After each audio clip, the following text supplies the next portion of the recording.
안녕하세요. 반갑습니다, 여러분.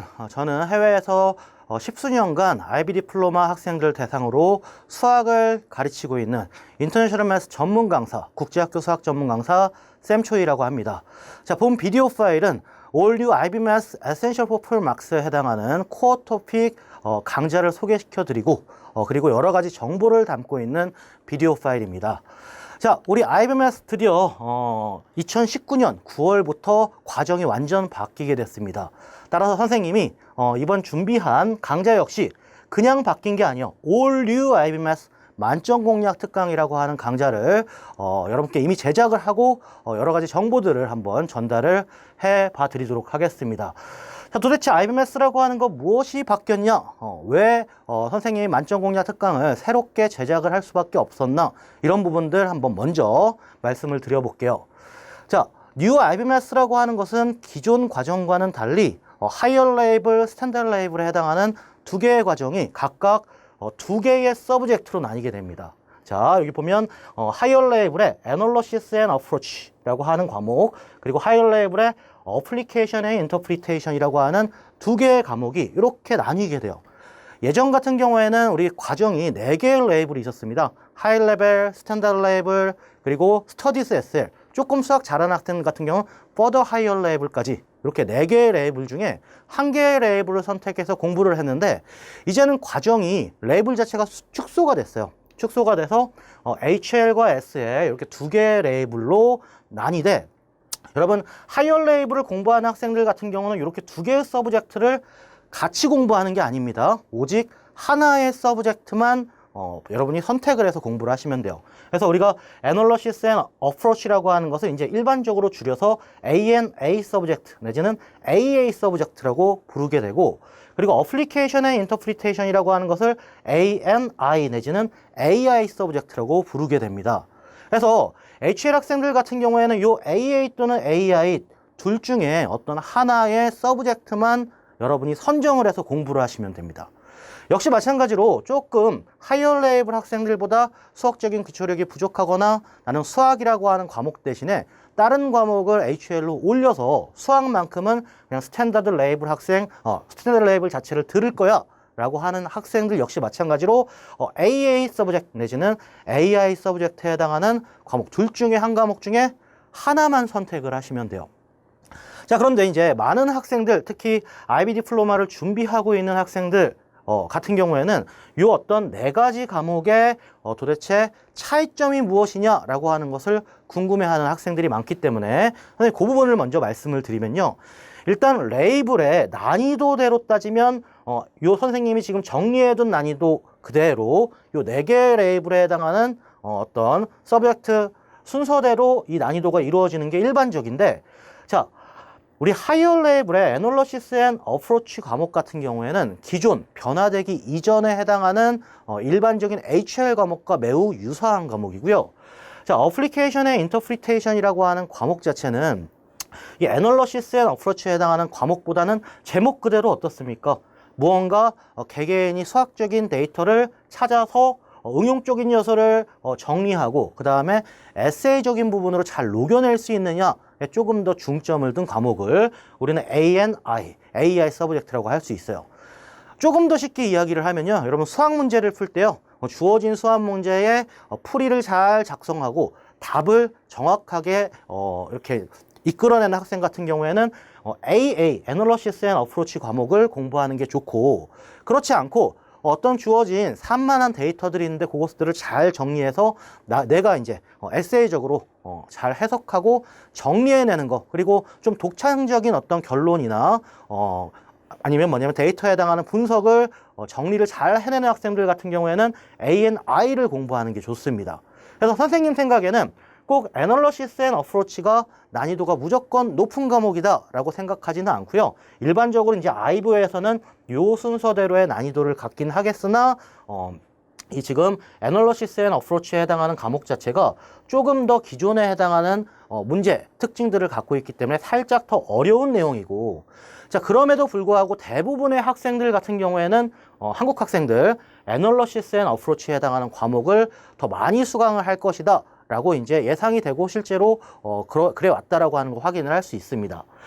자, 우리 SL 학생들 같은 경우도 역시 마찬가지인데 애널리시스 앤 어프로치라고 하는 요 과목과 어플리케이션 앤 인터프리테이션에 해당하는 과목이 있죠. 자, 기존 스탠다드 레이블에 해당하는 과목은 이 애널리시스 앤 어프로치와 매우 유사하게 출제가 될 것이다라고 예상을 하고 있고, 가장 수학적인 어떤 그 공부가 조금 약하거나 자신이 없는 학생들 같은 경우에는 이제 스탠다드 레이블의 어플리케이션에 인터프리테이션에 해당하는 과목을 선정하게 된다라고 하는 특징이 이제 새롭게 변화된 어떤 하이어 레이블, 스탠다드 레이블의 과정이 되겠습니다. 자, 그런데 선생님이 지금 여러분께 말씀을 드리고자 하는 어떤 전체 과정, 코어 토픽에 해당하는 시리즈, 이런 질문이 있을 거예요. 선생님, 하이어 레일과 스탠다드 레일 모두 이렇게 과목이 이렇게 나뉘게 되는데 도대체 코어 토픽이라고 하는 건 어디 들어가 있나요? 라고 이제 여쭤보시는 학생들이 있을 겁니다. 궁금해하시는. 자, 바로 요렇다는 거예요. 자, 과정이 도대체 어떻게 바뀌었냐? 코어라고 하는 부분 자체가요, 어떤 과목이든지 간에, 자, HL의 AAN, AI든 아니면 SL의 AA든 AI든, 그죠? 전체적인 과정 내에 이렇게 큰 부분으로 들어가게 됩니다. 만약에 내가 ANA의 하이어 레이블이라고 하는 부분 자체를 공부를 하고 싶다라고 하는 경우에는 이렇게 공부를 하는 거예요. 코어에 해당하는 부분부터 시작해서 전체적으로 이 붉은색 부분에 해당하는 걸 다 공부를 하는 겁니다. 자, 스탠다드 레이블 학생 AA 과목을 공부하고 싶다라고 하면 HL 학생들보다는 조금 적은 영역을 공부하되 뭡니까? 요 스탠다드 레이블에 해당하는 AA 과목과 코어 토픽을 같이 공부하는 거예요. 그러니까 우리가 코어 토픽이라고 하는 게 중요한 이유는 무엇이냐? 여러분이 어떤 레이블의 과정을 선택을 하든 아니면 어떤 서브젝트를 공부하든 이 코어 토픽에 해당하는 부분은 무조건 공부를 해야 된다라고 하는 걸 아실 수가 있죠. 실제 여러분들 이제 보면 새롭게 개정된 과목 자체는 토픽이 5개의 토픽으로 통합이 되어 있습니다. 그래서 우리 이제 어플리케이션 앤 인터프리테이션에 해당하는 SL부터 시작해서 애널리시스 앤 어프로치에 해당하는 HL까지의 과목이 이렇게 지금 여러분 IBO 사이트를 들어가 보면 5개의 토픽이 어떤 식으로 출제가 될 것이다 라고 하는 가이드라인이 나와 있습니다. 조금 특이할 만한 점은 뭐냐면 어플리케이션 앤 인터프리테이션의 과목을 공부하는 학생들 같은 경우에는 캘큘러스보다는 뭡니까? 스태티스틱스 파트에 해당하는 토픽이 비중이 훨씬 더 높고, 애널리시스 앤 어프로치 같은 경우에 뭡니까? 스탯은 조금 비율이 적긴 하지만 캘큘러스 파트에 해당하는 비율이 가장 높은, 상대적으로 매우 높은 어떤 이런 토픽으로 구성이 될 거다라고 하는 것을 아실 수가 있죠. 자, 그러면 도대체 코어 토픽이라고 하는 것 자체가 중요한 이유가 뭘까?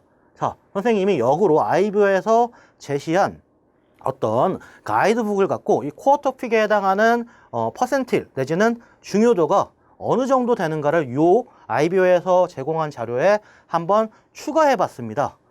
자, 그랬더니 이 코어 토픽에 해당하는 부분, 요 노란색 부분에 해당하는 이 토픽들이 무려 이만큼에 해당하는, 상당히 많죠, 그죠? 상당히 큰 영역에 해당하는 중요성과 어떤 웨이트를 갖는다라고 하는 것을 확인을 했어요. 자, 다만 이제 뭐냐면 이 캘큘러스 파트에 해당하는 부분의 내용은 코어 토픽에 들어가지 않는데 총 몇 개의 토픽이 있다고요?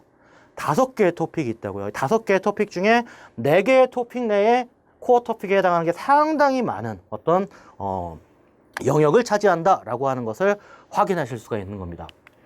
그래서 코어 토픽이라고 하는 거의 중요성을 한번 몇 가지를 이야기해봐라. 방금 전에 선생님이 말씀을 드렸죠. 어떤 레벨을 선택하든 어떤 서브젝트를 선택하든 이 코어 토픽이라고 하는 부분을 마스터하지 않으면 IBMS에 해당하는 부분을 정상적으로 이수하는 게 불가능하다라고 이렇게 결론을 내세울 수 있고, 자, 만약에 우리가 IB 디플로마 수학을 공부하는 이유가 무엇이냐, 여러 가지 이유가 있겠지만 가장 큰 목적이 뭐냐라고 하면 GPA 고득점을 만드는 겁니다. 그죠? 그래서 만약에 수학 과목, 이 매스메릭 서브젝트 내에서 GPA를 첫 학기부터 내가 만약에 7점 만점에 가까운 점수, 내지는 7점 만점을 받기 위한 요소로서 중요한 거 한번 이야기를 해봐라 라고 하면 선생님은 이렇게 이야기할 거예요. 뭐냐면, 자, 첫 학기의 구성 내용에 80% 이상은 커먼 코어 토픽을 여러분 공부하게 될 거거든요. 그래서 우리가 첫 단추가 중요하다는 얘기 되게 많이 하잖아요. 그래서 여러분 이 코어 토픽에 해당하는 걸 심도 있게 공부한다면 아주 기분 좋게 첫 학기부터 좋은 점수를 얻을 수 있을 것이다. 그런 면에서 굉장히 중요도를 갖는다라고 말씀을 드릴 수 있어요. 자, 본 강좌의 특징을 한번 말씀을 드리면 바로 이렇습니다. 우리 선생님이 이 코어 토픽에 해당하는 전체 과정을 단기간 내에 준비한 게 아닙니다. 이 IBO에서 뭡니까? 개정이 된다, 수학 과정이 이제 변화가 된다라고 예고한 시점부터 꼼꼼하게 IBO에 해당하는 가이드북, 그 다음에 예상 문제들을 분석을 해서 준비를 했습니다. 그래서 여러분들 이 IB 매스를 하고자 하는 지금 이제 이수를 하고 있는 모든 학생들 7점 만점을 받기 위한 베이스적인 요소에 확신하는 어떤 강좌로서 선생님 본 강좌를 소개시켜 드리고요. 두 번째는 뭐냐? 자, 계속 말씀드리지만 우리가 IB 매스 공부할 때 가장 중요한 거 파이널 시험 이전 중요한 게 바로 GPA 점수에 해당하는 부분이잖아요. 그래서 GPA 점수를 잘 받을 수 있게끔 어떤 부분을 여러분께 전달을 하고 같이 공부를 해야 될까에 대한 고민이 고스란히 녹아있는 강좌가 본 강좌라고 할 수 있습니다. 그래서 출제 가능성이 가장 높은 부분을 선생님이 핵심적으로 그리고 상세하게 설명하려고 했고, 출제 가능성은 적지만 그래도 필수적인 요소로 공부를 해야 되는 부분이 있다. 그런 부분도 놓치지 않고 선생님이 본 강좌에 담았습니다. 자, 세 번째에 대한 특징은 뭐냐? 우리가 이제 아예 기존에 해당하는 IBMS와 현재의 IBMS는 완전 리바이스된 이런 어떤 과정이기 때문에 선생님이 전체 강좌를 기존 강좌와 달리 완전 새롭게 찍었어요. 그러면서 중요한 게 뭐냐? 교과서도 완전 새롭게 만들었습니다. 그래서 여러분께 전달하는 텍스트북 그 내용의 핵심 내용들을 다 담고 상세하게 소개시켜주고, 중요한 게 뭐냐면 그 모든 내용들 담아있는 모든 에센셜 프로그램 문제들을 하나도 빠짐없이 설명을 드렸다. 그렇기 때문에 여러분들이 교과서 내에 있는 선생님이 강좌에서 제공한 그 문제들을 풀어내면 코어 토픽에 해당하는 전체의 빅피처 여러분이 판단을 하실 수가 있습니다. 그래서 여러분 것으로 만들어낼 수 있다. 그래서 결과적으로는 계속 말씀을 드렸지만 이 텍스트북에 해당하는 부분을 고민하면서 어떤 것들을 담으면 여러분들이 여러분 머릿속에 여러분 지식이 될 것인가 라고 하는 고민을 굉장히 선생님이 많이 했겠죠.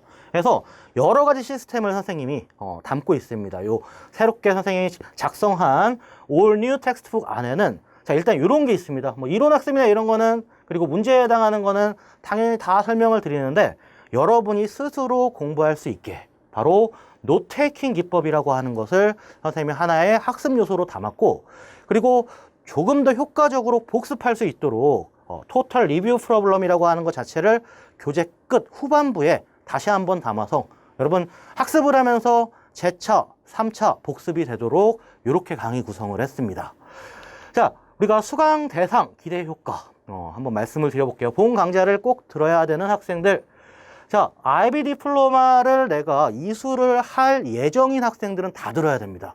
자, 왜 그렇다고요? 아까도 말씀드렸죠? 하이어 레이블이든 아니면 스탠다드 레이블이든 AA 과목이든 AI 과목이든 어떤 과목, 어떤 레이블이든지 간에 코어 토픽이 중심에 딱 들어가 있는 거 확인을 하셨잖아요. 그래서 우리 이제 IBDP에 해당하는 수강 예정생 꼼꼼하게 코어 토픽을 선행하고자 하는 학생들 같은 경우는 본 강좌를 수강하면 여러분 IB 디플로마 들어가고 나서 여러분 점수, 여러분 실력 200% 이상 효과를 볼 것으로 선생님은 생각을 하고요. 자, 현재 IB 디플로마를 이수하고 있는 학생들 같은 경우도 만약에 내가 지금 열심히 IB 디플로마 이수하고 있는데 무언가 조금 수학적인 기초가 약한 것 같다. 그래서 리뷰어가 필요한 것 같다. 라고 하는 학생들, 이런 학생들은 지금 만약에 본 과정에 해당하는 AI 과목을 듣는다 하더라도 그 부분을 여러분들이 듣기 이전에 코어 토픽이 어떤 기본적인 내용으로 깔려져 있지 않으면 정상적으로 점수를 받기 어렵다고 했잖아요.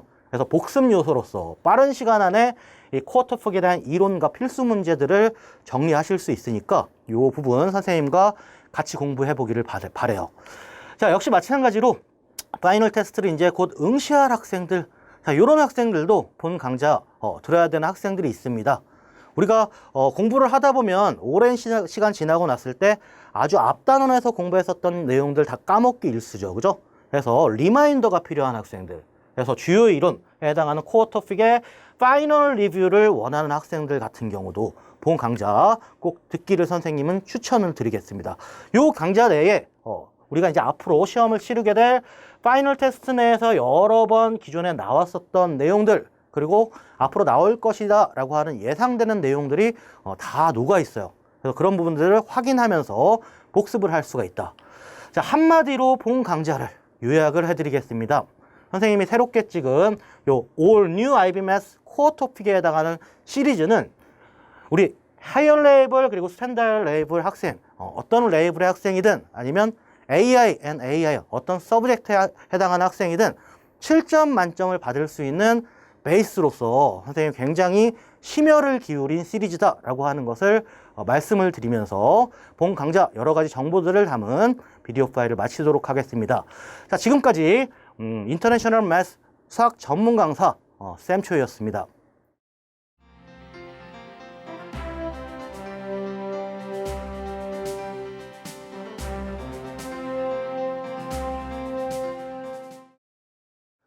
안녕하세요 여러분, 쌤초이입니다. 우리 New IB Math 새롭게 개정되는 강좌의 코어 토픽 제1강을 시작하도록 하겠습니다. 여러분 텍스트를 보면 이 코어 토픽이 총 몇 개의 챕터로 이루어져 있나요? 여러분 Table of Contents에 해당하는 부분 보면 챕터 1부터 챕터 16까지 총 16개의 토픽으로 이루어지는 것을 알 수 있죠. 그래서 이 코어 토픽에 해당하는 구성을 선생님이 1강을 시작하기 전에 간단하게 말씀을 드리면, 여러분이 이제 IB 디플로마 들어가기 이전에 해당하는 뭐 미디어 프로그램이나 아니면 프리 IB 과정에서 배웠었던 내용들이 조금 주가 되게끔 이루어져 있다라고 하는 걸 알 수 있어요. 그래서 첫 번째로 나오는 토픽을 보면 엘지브라 토픽에 해당하는 부분, 그리고 이제 펑션 파트에 해당하는 부분, 그리고 트릭 파트, 그리고 프로바빌리티 앤 스태티스틱스 파트, 이렇게 이제 예전 학년에서 공부를 했었던 내용들이 이 코어 토픽을 주요하게 이루고 있다라고 하는 걸 알 수 있습니다. 자, 그런데 여러분이 하이어 레이블 학생이든 아니면 스탠다드 레이블 학생이든지 간에 이 코어 토픽에 해당하는 부분을 탄탄하게 공부하지 않으면 차후에 이제 only 스탠다드 레이블이라든지 only HL 학생들에 해당하는 애널리시스 앤 어프로치, 아니면 애널리시스 앤 어플리케이션 앤 인터프리테이션 과목이라든지 여러분이 선택한 과목에 해당하는 부분들의 베이스를 까는 토픽들이기 때문에 이 부분을 굉장히 여러 번 점검하고 가셔야 됩니다. 그래서 여러분들이 만약에 공부를 했었던 내용이라 하더라도 그 내용이 여러분 머릿속에 확실하게 되어 있지 않다라고 하면 그 부분을 조금 더 단단하게 여러분 것으로 만들고 채워가야 되는 게 굉장히 중요하다라고 하는 것을 강조를 드리면서 챕터 1 파트에 해당하는 부분부터 한번 공부를 해보도록 하겠습니다. 자, 챕터 1 같은 경우에는 제목이 뭡니까? Straight Lines라고 하는, 그렇죠, 우리 말로 따졌을 때는 이제 직선에 해당하는 어떤 이퀘이션, 카테시안 이퀘이션에 해당하는 부분을 공부를 하게 됩니다. 한번 제목부터 써보도록 하겠습니다. 자, 우리 챕터 1에 해당하는 부분은 결국은 라인에 해당하는 부분이에요. 그죠? 스트라이트 라인이지만 그냥 선생님이 라인스라고 이렇게 써놓도록 할게요. 선생님이 교재 구성 자체는 여러분이 꼭 기억을 해야 되는 이 어떤 메인 코어스, 메인 에센셜에 해당하는 슈커팅을 여러분 교과서에 이렇게 정리를 해놨어요. 그래서 선생님이 이 교재에 해당하는 부분보다 조금 더 자세하게 판서를 하고, 그 다음에 이제 여러분이 이 판서된 내용을 바탕으로 해서 교재를 갖고 리뷰할 수 있는 형태로 진행을 하도록 하겠습니다. 자, 첫 번째 나오는 페이지 6, 그죠? 페이지 6쪽에 해당하는 첫 번째 definition of slope에 해당하는 부분부터 한번 설명을 드려보도록 할게요. 자, 우리 이제 코어 1.1에 해당하는 부분에 the equation of straight line 첫 번째 definition of slope라고 하는 개념이 먼저 나와요. 그죠?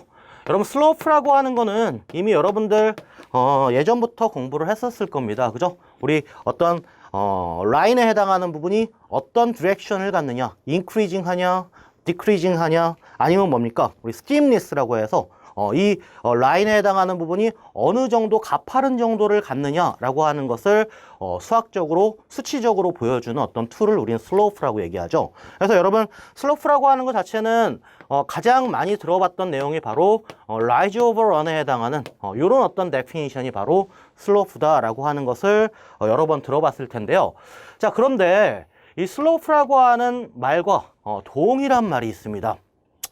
이 내용 이제 여러분이 이미 알고 있는 학생들도 많이 있겠지만 사실 IB 본과정에서는 이 슬로프라고 하는 말 대신에 그레디언트라고 하는 단어를 더 많이 쓰기도 해요. 그래서 슬로프라고 하는 것과 같은 단어가 바로 그레디언트인데, 자, 방금 전에 말씀을 드렸듯이 슬로프라고 하는 거는 어떤 라인이 있을 때 이 라인이 요 지금 X축에 해당하는 부분, 그죠? X-액시스에 해당하는 부분, 이 왼쪽에서 오른쪽으로 가는 방향에 이렇게 직선이, 그죠? 윗방향으로 이렇게 올라간다 라고 할 때 이 슬로프는 포지티브 밸류를 갖는다, 이렇게 이야기를 하죠.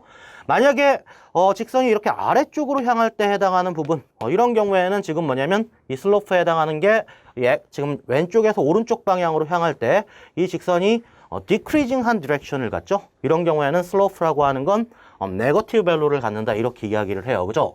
자, 그래서 만약에 슬로프에 해당하는 값 자체를 선생님이 m이라고 놓는다면, m이라고 하는 밸류로 놓는다면 요 라인에 해당하는 경우는 지금 이렇게 지금 왼쪽에서 오른쪽으로 올라가고 있는 방향, 여기다 선생님이 어떤 사람 한 명을 이렇게 그려볼까요? 그러면 요 사람이 이렇게 올라가는 형태에 해당하는 직선이 되기 때문에 이 슬로프 밸류는 포지티브에 해당하는 값이 되고, 이 경우에는 자, 지금 요 사람 같은 경우 요 직선 위에다 올려놓으면 이렇게 쭉 미끄럼틀을 타고 내려오듯이, 그죠? 아래쪽으로 이렇게 쭉 디크리징한 형태가 되잖아요. 그러니까 이런 경우에는 이 지금 라인에 해당하는 슬로프 내지는 그레디언트는 네거티브 밸류를 갖는다, 이렇게 이야기를 할 수 있는 거죠.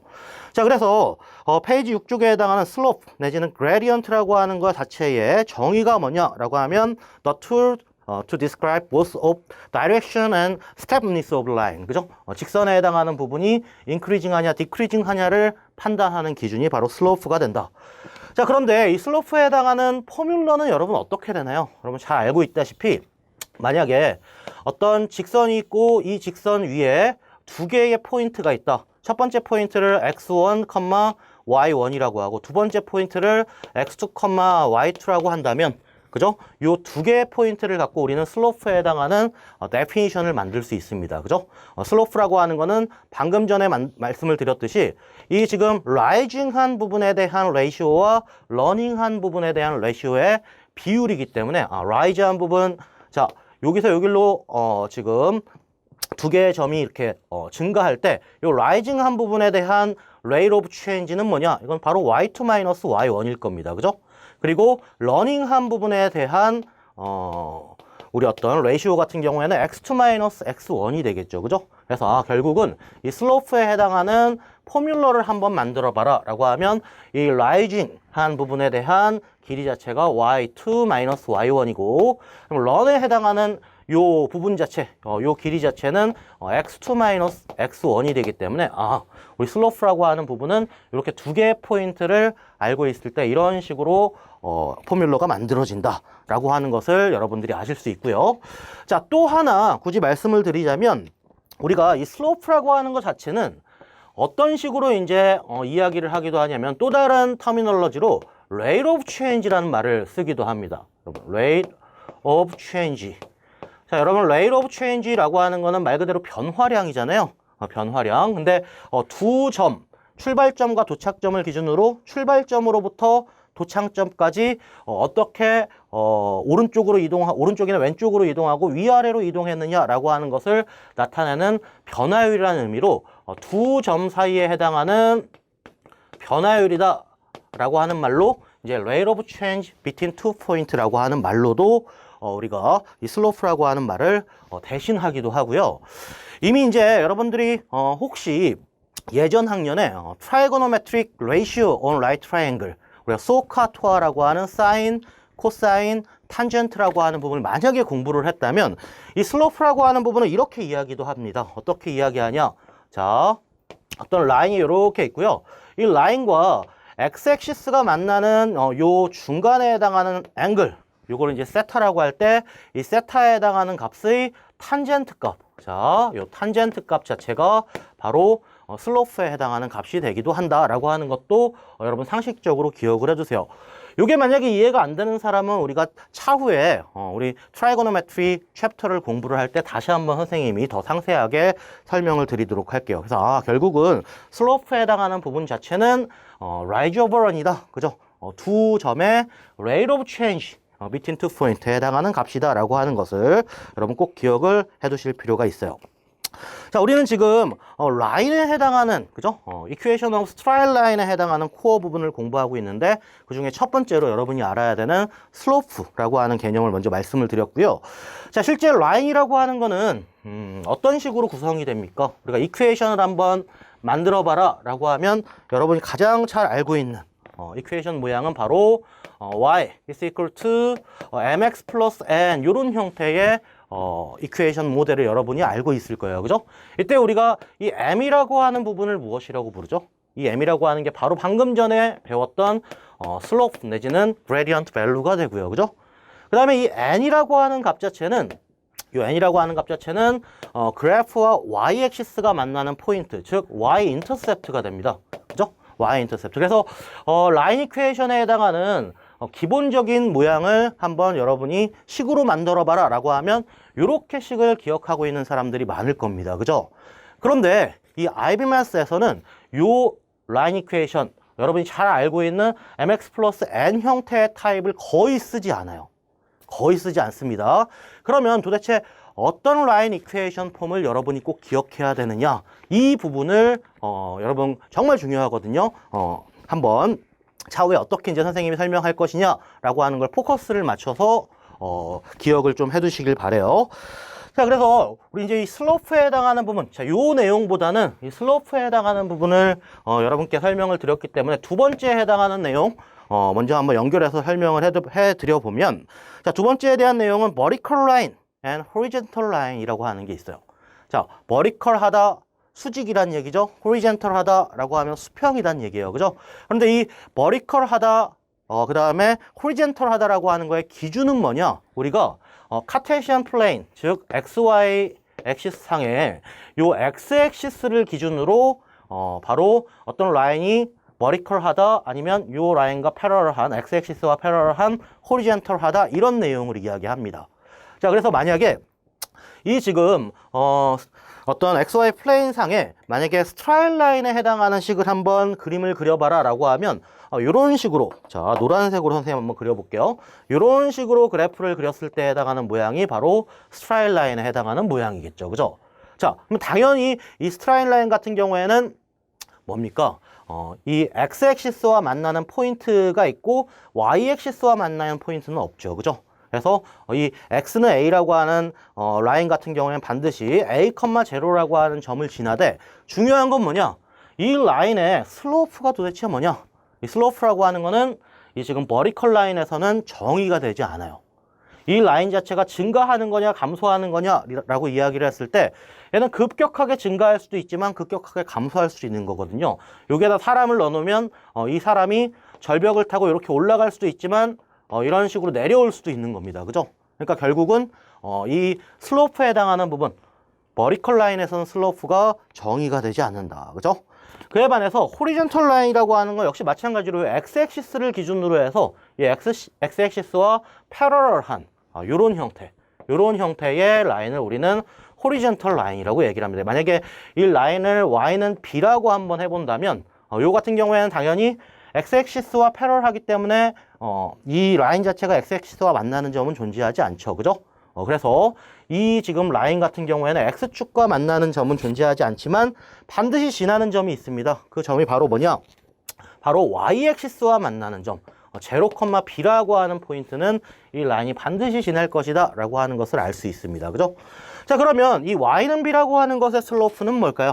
자, y is equal to b라고 하는 호리젠털 라인의 슬로프는 여러분 당연한 얘기지만 우리가 y is equal to b라고 하는 것 자체는 사실 0 times x plus b 이런 형태로 식을 바꿔 쓸 수 있죠. 그죠? 요 x 앞에 있는 요 코에피션트가 슬로프라고 하는 거 여러분 잘 알고 있을 겁니다. 그죠? 그래서 y is equal to b라고 하는 요 호리젠털 라인 같은 경우에는 슬로프가 0가 된다. 다시 한번 얘기하지만 버티컬 라인 같은 경우에는 뭐예요? 슬로프라고 하는 게 undefined 된다. 정의가 되지 않는다. 라고 하는 거 여러분 꼭 기억을 해 주실 필요가 있어요. 자, 그래서 버티컬 라인, 호리젠털 라인에 해당하는 부분까지를 슬로프와 연결해서 이야기를 했는데 한번 다음 페이지에 있는 에센셜 프로블럼에 해당하는 내용을 갖고 한번 우리가 간단하게 문제를 풀어보도록 하겠습니다. 안녕하세요 여러분, 쌤초입니다. 뉴 IBMS 제23강 코어 토픽이죠. 시작하도록 하겠습니다. 자, 새로운 챕터로 들어가게 됩니다. 자, 챕터 8부터는요, 이제, 우리가 지오메트리 파트하고 트라이고노메트리 파트가 결합된 토픽인데요. 그 어떤 베이스가 되는 챕터 8에 해당하는 메저먼트부터 한번 설명을 드리도록 하겠습니다. 자, 이 메저먼트에 해당하는 부분은 우리가 흔히 알고 있는 어떤 특정한 도형들의 파리미터, 그리고 서페이스 에어리어, 볼륨, 그리고 트루 베어링 앵글, 이런 것들이 이제 포함되어 있는, 어떻게 보면 이제 조금 어린 학년에 이미 공부를 여러분들이 충분히 했었던 내용들을 정리한 단원이 바로 챕터 8입니다. 그래서 코어 8.1에 해당하는 부분, 파리미터 앤 에어 포뮬러에 해당하는 부분부터 한번 살펴보면요. 자, 여러분 어렵지 않죠? 이런 어떤 그 공식들은 이미 여러분들이 다 알고 있을 거라고 생각이 되는데, 우리 정리하는 마음으로 한번 몇 가지의 내용들을 살펴보도록 하겠습니다. 자, 우리가 이제 일단 렉탱글 내지는 스퀘어에 해당하는 그죠? 쿼드리레터럴, 사각형의 페리미터에 대한 내용이 나옵니다. 뭐 다 알고 있는 내용이긴 할 텐데, 여러분 쿼드리레터럴에 해당하는 이 사각형, 그죠? 이 사각형의 페리미터라고 하는 거는 모든 사이드들의 합을 우리는 페리미터라고 이야기를 해요. 그래서 이 페리미터라고 하는 거는 당연히 두 개의 위스와 두 개의 랭스의 합으로 이루어진다라고 하는 거 여러분 잘 알고 있을 텐데, 자, 선생님이 그냥 여기서 하나 이제 말씀드리고 싶은 거는 뭐냐면, 우리 위스하고 랭스에 해당하는 것을 조금 헷갈리고 있는 학생들이 있습니다. 자, 무엇이 위스고 무엇이 랭스일까? 자, 이건 아주 간단해요. 우리가 이제 어떤 렉탱글 내지는 어떤 쿼드리레터럴 상에서, 자, 렉탱글이라고 하는 거는 모든 사이드, 모든 어떤 각들이 라이트 앵글에 해당하는 이런 어떤 사각형이 바로 이제 렉탱글에 해당하는 도형이잖아요. 그 중에서 가장 긴 변에 해당하는 것을 우리는 랭스라고 한다. 그냥 이건 상식이긴 하지만 여러분 꼭 기억을 해주시기 바랍니다. 자, 위스와 랭스 중에 한국 수학에서는 얘를 어떤 것은 가로, 어떤 것은 세로 이렇게 이야기를 하잖아요. 그런데 IBMS에서는 우리가 어떤 사각형에 해당하는 부분에 긴 변을 랭스라고 하고 짧은 변을 위스라고 한다. 그러니까 가로, 세로하고는 전혀 상관이 없는 컨셉, 어떤 터미널러지다라고 하는 걸 그냥 추가로 체크를 하시고요. 자, 그 다음에 뭐 삼각형의 페리미터 여러분 잘 알고 있을 겁니다. 세 변에 해당하는 길이죠. 그죠? 세 변에 해당하는 총합을 우리는 페리미터 오브 트라이앵글로 기억하실 수가 있고요. 자, 그 다음 이제 서클 같은 경우에는 이 서클의 페리미터를 한마디로 무엇으로 부릅니까? 요 같은 경우를 우리는 서컴퍼런스라고 부르죠. 그죠? 그래서 이 서컴퍼런스에 해당하는 부분 이야기를 하면서 몇 가지를 조금 더 이야기를 할게요. 뭐냐면 원에서 여러분들이 알아야 되는 터미널러지, 대부분 이제 아주 어린 학년부터 아이비 교과 과정 내지는 인터내셔널 스쿨을 다녔던 학생들은 이런 것들 잘 알고 있는데, 그럼에도 불구하고 중간에 이제 뭡니까 미디어 프로그램 거치지 않고 그냥 바로 인터내셔널 바칼로레아 과정으로 들어온 학생들 같은 경우는 요 원에 해당하는 터미널러지를 잘 모르는 학생들도 있더라고요. 그래서 한번 터미널러지를 체크를 해보겠습니다. 자, 우리가 이제 원의 둘레를 파리미터 오브 서클이라고 하지 않고 서컴퍼런스라고 하죠. 그죠? 그러면 이 원을 우리가 하나의 피자 전체 피자의 한 종류라고 생각을 했을 때, 피자 한 조각에 해당하는 이런 어떤 모양을 무엇이라고 부를까? 자, 이 부분은 당연히 서클이지만 이 하나에 해당하는 피자 조각 같은 경우는 우리는 여러분 맞춰보세요. 네, 섹터라고 부릅니다. 그죠? 섹터. 자, 그리고 원의 중심, 그죠? 이 센터 코디네이터 오브 서클에 해당하는 값으로부터 이 지금 뭡니까? 서컴퍼런스 위에 있는 이 한 점을 연결한 요만큼의 길이를 무엇이라고 할까? 자, 요거 여러분 잘 알고 있을 겁니다. 그죠? 얘를 레디우스라고 하고, 자, 이 레디우스라고 하는 것의 복수형이 뭔지 아세요, 여러분?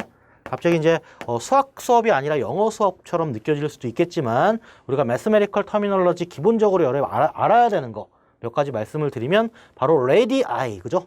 레디우스의 복수형은 레디아이라고 부른다. 이런 것도 여러분 체크를 해 두시고요. 자, 그 다음에 이제 이 섹터에 해당하는 부분에 레디우스를 배제한 뭡니까? 요 바깥쪽 커브 부분에 해당하는 얘를 뭐라고 부르나요? 얘 같은 경우를 arc라고 이야기를 하죠. 그래서 find the value of length of arc 이런 식으로 문제가 나올 수도 있어요. 그죠? 섹터 에어리어에 해당하는 부분 역시 공식으로 나중에 공부를 할 텐데, 자, 또 하나 자, 레디우스와 레디우스를 합친, 그죠? 레디우스의 2배가 되는 것을 무엇이라고 하나요? 자, 한국말로는 지름, 영어로는 다이아메터라고 이야기를 하고요. 그죠? 자, 그 다음에, 자, 이 어떤 원을 스쳐 지나가는 어떤 라인이 있을 수가 있습니다. 그죠? 자, 요런 라인을 무엇이라고 할까? 자, 요 라인을, 영어로는 탄젠트 라인, 내지는 탄젠트라고 불러요. 그죠? 우리가 이제, 차후에 배우게 될 트라이고노메트릭 레이시오의 사인, 코사인, 탄젠트라고 하는 걸 배우게 되거든요. 그때 탄젠트 밸류와는 아무 상관이 없습니다. 그죠? 어떤 도형을 스쳐 지나가는 인터섹션으로 따졌을 때는 이 도형과 이 라인에 해당하는 인터섹션이 유일하게 하나인 인터섹션만 갖는 라인, 이것을 우리는 탄젠트 라인이라고 부르고요. 자, 그 다음 이제 이 포인트, 말 그대로 이제 이 라인하고 원이 만나게 되는 어떤 인터섹션이죠. 이 컨택티드 포인트에 해당하는 부분, 이것도 여러분 이름이 있습니다. 교과서에서 가끔 등장을 하게 되는데 그게 바로 뭐냐면 탄젠시 포인트라고 합니다. 탄젠스라고 하는 말 잘 기억해 두세요. The point of tangency라고 하는 말로도 쓰여요. 이게 바로 이제 뭐냐면 이 탄젠트 라인과 원이 만나는 유일한 점을 우리는 탄젠스 라인이라고 하고요. 자, 그 다음 만약에 이 어떤 탄젠트 라인 말고 요렇게, 그죠? 원을 꿰뚫는 어떤 라인도 있을 수가 있어요. 그죠? 요런 거를 이제 이 원을 터칭하는 라인이라고 하고, 요 원 같은 경우를 지금 이거는 인터섹션이 2개잖아요. 그래서 얘 같은 경우는 커팅하는 라인이라고 하거든요. 커팅하는 라인. 이 커팅하는 라인에 인터섹션과 인터섹션을 연결한 요 시그먼트도 이름이 있어요. 자, 요걸 이제 뭐라고 하냐? 영어로는 콜드라고 이야기를 합니다. 자, 그래서 콜드에 해당하는 거까지도 여러분이 기억을 해 두셔야 돼요. 콜드에 해당하는 부분. 자, 그리고 또 하나 굳이 이야기를 말씀을 드리자면, 자, 요 각 자체는 이제 당연히 이 어떤 그 섹터에 해당하는 중심각이잖아요. 그래서 센트럴 앵글이라고도 이야기를 하는데, 자, 지금 앵글에 해당하는 부분, 요 각도도 사실은 도형으로 취급할 수 있냐? 자, 상식적인 거긴 하지만 이 앵글이라고 하는 부분도 사실은 도형으로 취급을 할 수 있습니다. 그래서 앵글이라고 하는 것 자체에 대한 어떤 지오메트릭 데피니션이 뭐냐라고 하면 2개의 반직선, 레이가 만들어내는 어떤 도형을 우리는 앵글이라고 한다. 뭐 이런 것 정도까지를 여러분이 기억을 해 두시면 될 것 같습니다.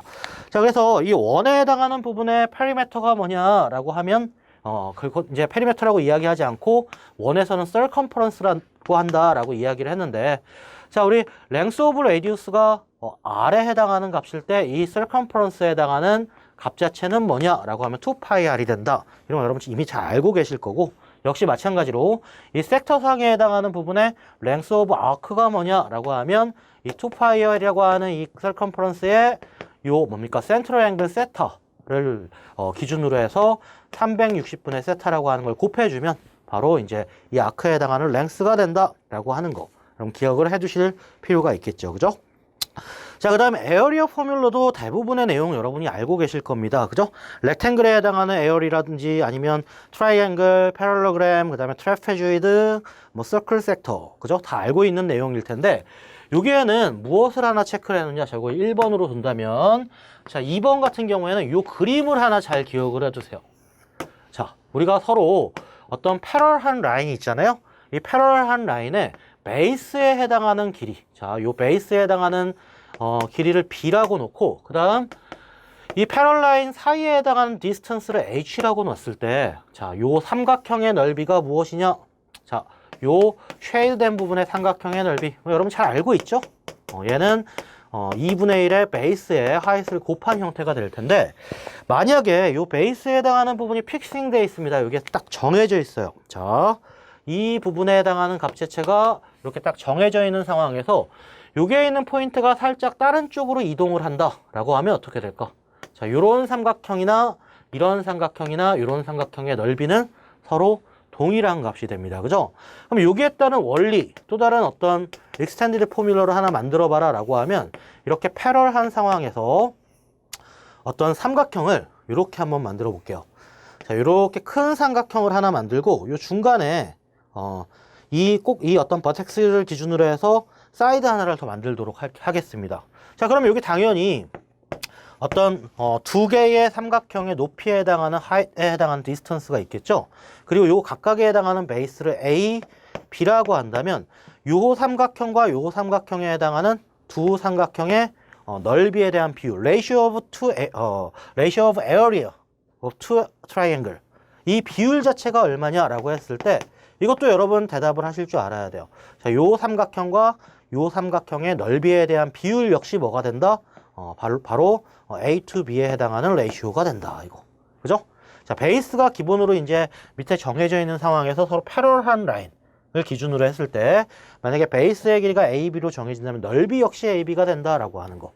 이런 내용들이 이제 실제 IBMS 문제 어려운 문제 중간중간에 여러분이 당연히 알고 있는 내용임에도 불구하고 이런 부분을 놓쳐서 조금 문제를 어렵게 풀어내는 학생들이 기억이 나기 때문에 이런 걸 선생님이 지금 체크해주고 있는 거예요. 나머지 내용들 여러분 쭉 한번 보시면서 여러분이 혹시 내가 기본적인 공식을 암기하지 못한 게 없나라고 하는 거 한번 체크를 한번 해보시고요. 근데 대부분 코어 8.1에 해당하는 페리메터 앤 에어리어 포뮬러 같은 경우 대부분의 학생들이 다 알만한 내용이죠.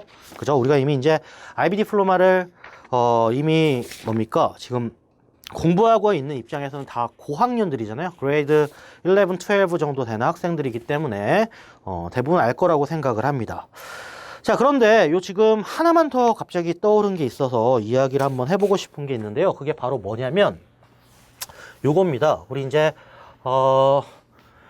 한번 선생님이 쭉 지우고 나서 추가적으로 이렇게 별표를 하나 해놓고 나서 말씀을 드리고 싶은 게 뭐냐, 요겁니다. 자, 우리가 이렇게 모든 사이드가 서로 동일한 이런 어떤 트라이앵글을 이퀄레터럴 트라이앵글, 그죠? 정삼각형이라고 해요. 그런데 이 정삼각형의 한 사이드의 길이를 A라고 할 때, 자, 이 A라고 하는 사이드의 길이를 갖는 삼각형의 높이가 뭐냐라고 한다면 이거 여러분 대답을 하실 수 있을까요?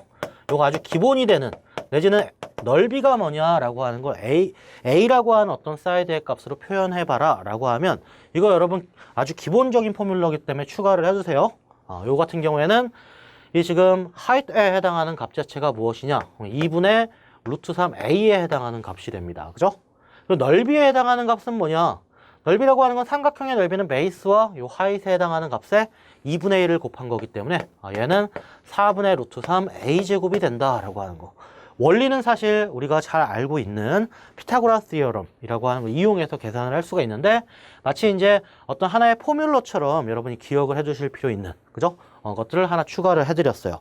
자, 요거 하나 이제 여러분 노트테이킹 하시면 좋을 것 같고요. 자, 그 다음 페이지로 넘어가면 서페이스 에어리어에 해당하는 부분이 나옵니다. 그죠? 렉탱귤러 프리즘 그리고 스페어에 해당하는 거. 자, 스페어 같은 경우에는 뭡니까? 우리가 서페이스 에어리어에 해당하는 게 4파이 r 스퀘어에 해당하는 값이 된다라고 하는 거 여러분 잘 알고 계시죠? 만약에 요 공식을 암기하지 못한 학생들 같은 경우 지금 암기를 하셔야 됩니다. 그죠? 자, 그리고 이제 실린더에 해당하는 것과 콘에 해당하는 것에 서페이스 에어리어도 나오는데, 자, 역시 서페이스 에어리어라고 하는 거는 전체에 해당하는 면적을 이야기하는 거잖아요. 면적. 그죠? 그래서 우리가 만약에 요런 어떤 그 실린더가 있다라고 할 때 이 실린더의 각각에 해당하는 요런 어떤 그 면들이 다 이름이 있습니다. 요거 우리가 펼쳐냈을 때, 이런 부분을 이렇게 펼쳐냈을 때 어떤 전개도 형태로 그림을 그리게 되면 이런 형태로 그림을 그릴 수가 있잖아요. 이때 요 위쪽과 아래쪽에 해당하는 이런 어떤 면적을 무엇이라고 부를까요?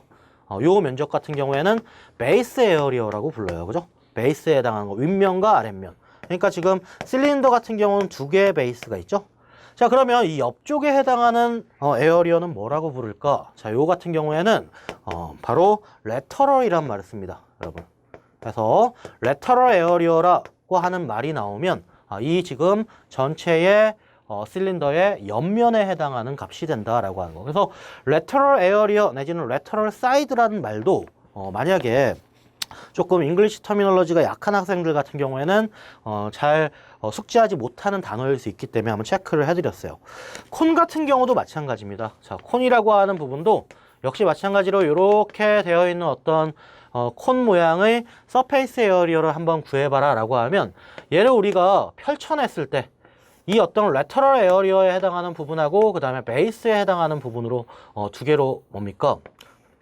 어떤 도형이 나뉘게 되겠죠. 그죠? 그래서 이 어떤 옆면에 해당하는 부분을 똑같이 레터럴 에어리어라고 하고 이 아랫면에 해당하는 넓이를 베이스 에어리어라고 해요. 역시 마찬가지로 요 콘에서 이 사이드 자체, 자, 요 사이드 자체를 레터럴 사이드라는 말도 쓰기도 합니다.